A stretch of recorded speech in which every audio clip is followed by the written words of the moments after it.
ورفعنا لک ذکر، تمہارے لیے تمہارا ذکر بلند کر دیا۔ حضور کا ذکر کیسے بلند ہوا؟ بڑے اقوال لکھے۔ امام ابو منصور محمد بن محمد ماتوریدی سمرقندی علیہ رحمہ، تاریخ وفات 333 ہجری۔ کچھ کر کے گئے تو ابھی تک زندہ ہے نا۔ کتنے سال ہوئے؟ 1100 سال سے بھی زیادہ کا عرصہ ہو گیا۔ تو کچھ کر کے جائیں گے نا تو زندہ رہیں گے، اور لوگوں پر اعتراض کرتے رہیں گے چھوٹی چھوٹی باتوں پر جو ہے، اور جو ہے وہ تان و تشنیع کریں گے، نکتہ چینی کریں گے، اور دین کا کوئی کام نہیں کریں گے، تو پھر کوئی یاد نہیں رکھے گا۔ آج کل اولادیں ویسے بھی ماں باپ کی قبروں پر جا کر فاتحہ نہیں پڑھتی۔ اللہ نے حبیب کریم صلی اللہ علیہ وسلم کا ذکر کس طرح بلند کیا؟ فرمایا من یطع الرسول فقد اطاع اللہ، جس نے رسول کی اطاعت کی، رسول کا حکم مانا، اس نے اللہ کا حکم مانا۔ ورفعنا لک ذکر، تمہارے لیے تمہارے ذکر کو بلند کر دیا۔ اللہ نے کیسا ذکر بلند کیا؟ فرمایا فلا وربک لا یؤمنون حتی یحکموک فیما شجر بینہم، اے محبوب تمہارے رب کی قسم وہ مسلمان نہ ہوں گے جب تک کہ آپس کے جھگڑوں میں تمہیں حاکم نہ بنائیں۔ ثم لا یجدوا فی انفسہم حرجا، پھر جو تم حکم دو اس حکم کے بارے میں اپنے دل میں کوئی تنگی بھی نہ پائیں، پھر مما قضیت، جو تم نے حکم دیا اس میں تنگی نہ پائیں، ویسلموا تسلیما، اور جی جان سے مان لیں۔ یہ حضور کا ذکر بلند ہوا ہے کہ جو بھی مسئلہ ہو مصطفیٰ کریم کی بارگاہ میں جو ہے عرض و نیاز پیش کی جائے۔ آقا کریم نے اس معاملے میں کیا کیا تھا؟ لقد کان لکم فی رسول اللہ اسوۃ حسنہ، فرمایا کہ تمہارے لیے محبوب کریم کی جو ہے اسوہ میں عملی نمونہ ہے۔ پھر کیا فرمایا؟ فرمایا حضور کا ذکر اللہ رب العالمین نے کیسے بلند کیا؟ فرمایا اذاں کیا جہاں دیکھو ایمان والو، پس ذکر حق ذکر ہے مصطفیٰ کا، کہ پہلے زباں حمد سے پاک ہو لے تو پھر نام لے وہ حبیب خدا کا۔ اذان میں، تکبیر میں، تشہد میں، منبر پر، خطبوں میں، ہر جگہ اللہ رب العالمین کے نام کے ساتھ محمد الرسول اللہ صلی اللہ علیہ وسلم، لا الہ الا اللہ محمد الرسول اللہ۔ ہم نے کہا ہر جگہ اللہ رب العالمین نے حبیب کریم کا نام اپنے نام کے ساتھ جوڑ دیا، اس طور پر حضور کا ذکر کیا۔ کہتے میلاد منانا کہاں سے ثابت ہے؟ ہم نے کہا یہاں سے ثابت ہے، اول تا آخر الحمد سے لے کر والناس تک 20 دلائل مل جائیں گے حضور کی شان بیان کرنے کے۔ ہم نے کہا میلاد کیا ہے؟ حضور کی شان کا ذکر ہے، چاہے وہ جو ہے 1499 سال کے بعد بنائے، یا 1500 سال کے بعد منائے، یا 1500واں میلاد منائے، یا جو ہے قیامت تک ہر سال منائے۔ حضور کے میلاد کا مقصد کیا ہے؟ حضور کی شان بیان کی جاتی ہے، حضور کے مناقب بیان کیے جاتے ہیں، حضور کے فرامین بیان کیے جاتے ہیں۔ عقیدت اور محبت کا اظہار جو ہے وہ چراغاں کے ذریعے، جھنڈوں کے ذریعے کیا جاتا ہے۔ جس کو عقیدت اور محبت ہو اس کو سمجھ میں آ جاتا ہے، جس کا بل فیوز ہے وہ پہلے بھی فیوز تھا اب بھی فیوز ہے، اللہ کرم کرے مرنے سے پہلے وہ کہیں نہ کہیں اپنے کنیکشن سے مل جائے جو مدینے سے آ رہا ہے، ورنہ فیوز جو ہے رہ کر زندگی گزاری ہے، فیوز رہ کر اگر مر گیا اور قبر میں چلا گیا تو پھر قبر میں مصطفیٰ کریم کی زیارت ہوگی اور فرمایا جائے گا ما کنت تقول فی حق هذا الرجل، تو یہ کہے گا کہ ہم تو اپنی طرح سمجھتے تھے اس لیے میلاد نہیں مناتے تھے۔ تو پھر اس وقت جو جواب ملے گا وہ لگ پتا جائے گا، اس وقت پتا چلے گا حضور جیسی شخصیت کائنات میں کوئی نہیں ہے، تجھے یک نے یک بنایا، تجھے یک نے یک بنایا، رب نے حبیب جیسا کوئی بھی نہیں بنایا، نہ بنایا ہے نہ قیامت تک آئے گا، یہ مان لیجئے یا رسول اللہ۔ فرمایا کہ حضور علیہ الصلوۃ والسلام کے ذکر کو رب العالمین نے بلند کیا، کس طور پر؟ فرمایا انبیاء کرام کا ذکر قرآن میں جگہ جگہ ہے، 20-25 انبیاء کرام کا ذکر ہے، اگرچہ انبیاء کرام کی تعداد بہت زیادہ ہے لیکن جہاں جہاں ذکر ہے نام کے ساتھ ہے، لیکن حضور کا جہاں جہاں ذکر ہے القاب کے ساتھ ہے۔ اب دیکھیے حضرت ابراہیم کا ذکر وَتِلْكَ حُجَّتُنَا آتَيْنَاهَا إِبْرَاهِيمَ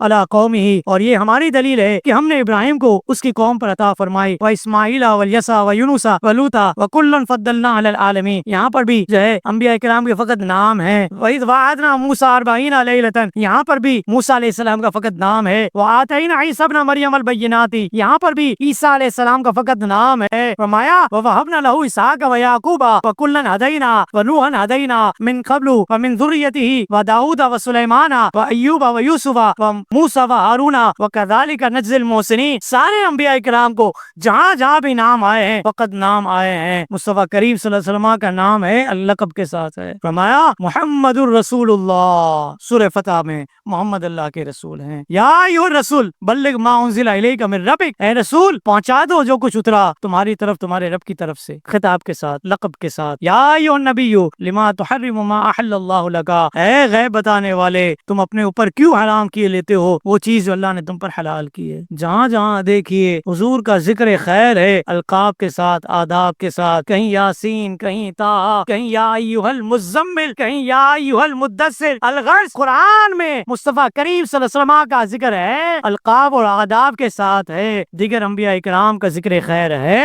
فقط ناموں کے ساتھ ہے۔ حضور کا ذکر رب العالمین نے یوں بھی بلند کیا ہے۔ اور پھر امام راضی کی بارگاہ میں آئیے قلم توڑ دیے، آپ نے قلم توڑ دیے، جو فیصلہ فرمایا وَقُرَّا فَالْقُرَّاءُ يَحْفَظُونَ الفاظ منشورک، آپ کی امت کے قراء جو قرآن پڑھیں گے، رمضان میں 30 پاروں کا قرآن سنائیں گے، کوئی 15 دن میں سنائے گا، کوئی 27 دن میں سنائے گا، کوئی 21 دن میں سنائے گا۔ فرمایا کہ آپ کے منشور کی حفاظت کریں گے، ایک ایک زبر زیر کی حفاظت ہوگی، پیچھے سامنے کھڑے ہوں گے، ایک کھڑا ہے، دو کھڑے ہیں، جو ہے ایک ایک زبر زیر کی حفاظت ہے۔ فرمایا حضور کا ذکر بلند ہو رہا ہے، کیونکہ قرآن حضور پر اترا ہے۔ قرآن کی حفاظت کا اہتمام اللہ رب العالمین نے مصطفیٰ کریم کے جو ہے نزول کے اعتبار سے قلب اطہر کا انتخاب کیا ہے، اور پھر یہ قرآن جو ہے امت کے بچے بچے کے سینے میں محفوظ کیا گیا ہے۔ کوئی اور کتاب جو ہے یاد نہیں کر سکتے، کوئی اور کتاب اس طور پر یاد نہیں ہوتی، قرآن کی حفاظت ہے۔ فرمایا والمفسرون یفسرون معانی فرقان، اور امت کے مفسر جو ہے فرقان یعنی حق و باطل میں فرق کرنے والی کتاب قرآن کی تفسیر کریں گے، اس میں جاذبیت پیدا کریں گے، ایک ایک نقطے کو بیان کریں گے۔ دیکھ لیجئے نا، مفسرین کرام کے نقطے ہی بیان کر رہا ہوں نا میں، شق صدر کے بارے میں، شرح صدر کے بارے میں، سینے سے مبارک سینے سے بوجھ اتارنے کے حوالے سے، یہ سارا کا سارا کیا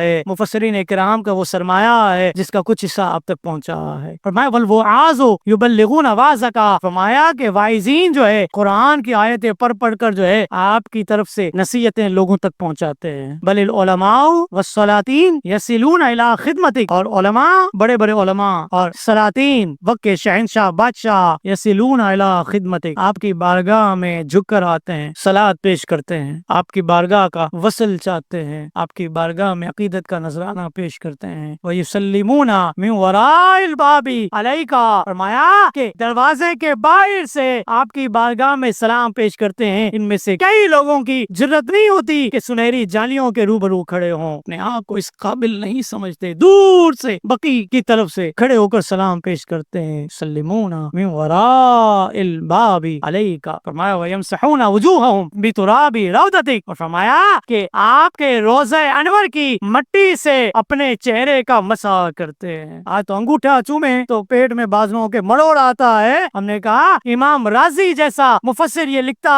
ہے حضور کے روضہ انور کی مٹی سے اپنے چہرے کا مسح کرنے والے لوگ جو ہے اس کائنات میں پائے گئے ہیں۔ تو ہم نے کہا کہ انگوٹھا چومنا تو بہت بات کی بات ہے، انگوٹھا چومنا عقیدت کا معاملہ ہے، اگرچہ اس کے دلائل بہت ہیں، میرے امام نے اس پر دلائل دی ہیں، اعلیٰ حضرت علیہ الرحمہ نے مستقل رسالہ بھی لکھا ہے۔ ہم نے کہا کہ پڑھنے کی توفیق اللہ کرے ہمیں مل جائے، لیکن یہ عقیدت کے جو نذرانے پیش کیے جاتے ہیں وہ سارے کے سارے ایتھینٹک ہیں۔ فرمایا وَيَرْجُونَ شَفَاعَتِكَ، اور آپ کی بارگاہ میں شفاعت کے سوالی ہوتے ہیں۔ وَشَرْفُكَ بَاقٍ إِلَىٰ يَوْمِ الْقِيَامَةِ، حضور کا یہ شرف جو ہے فقط حضور کے زمانے کے ساتھ نہیں ہے، حضور کا یہ شرف تو آدم علیہ السلام جب مٹی اور پانی میں تھے تب بھی حضور کا شرف اپنے عروج پر تھا، اور کائنات میں جب تک جو ہے لوگ کلمہ گو رہیں گے حضور کے شرف، مقام اور مرتبے کی بلندی کا ذکر ہوتا رہے گا، باقی رہے گا قیامت تک، یہ ختم نہیں ہو سکتا۔ حضور فرماتے ہیں میں مکہ مکرمہ میں اس پتھر کو پہچانتا ہوں جو میری بعثت سے پہلے مجھ پر سلام کرتا تھا، میں اس پتھر کو آج بھی پہچانتا ہوں۔ ہم نے کہا کہ جواب دو پھر۔ حضرت علی فرماتے ہیں میں حضور کے ساتھ تھا، مکہ مکرمہ کی کسی جانب گئے، جو بھی پہاڑ یا درخت سامنے آتا السلام علیکہ یا رسول اللہ کہتا،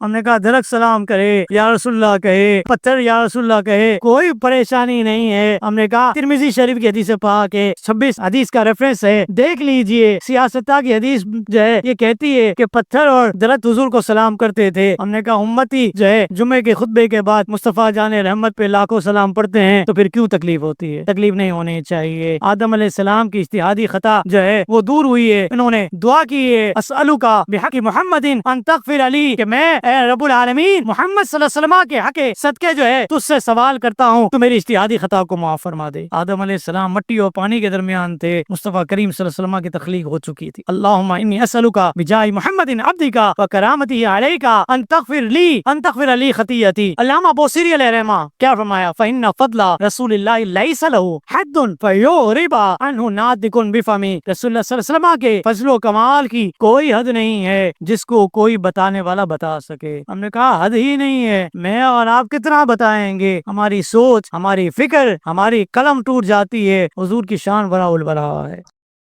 مزید اسلامک اور معلوماتی ویڈیوز دیکھنے کے لیے لائک، شیئر اینڈ سبسکرائب کے بٹن کو پریس کرنا ہرگز نہ بھولیں۔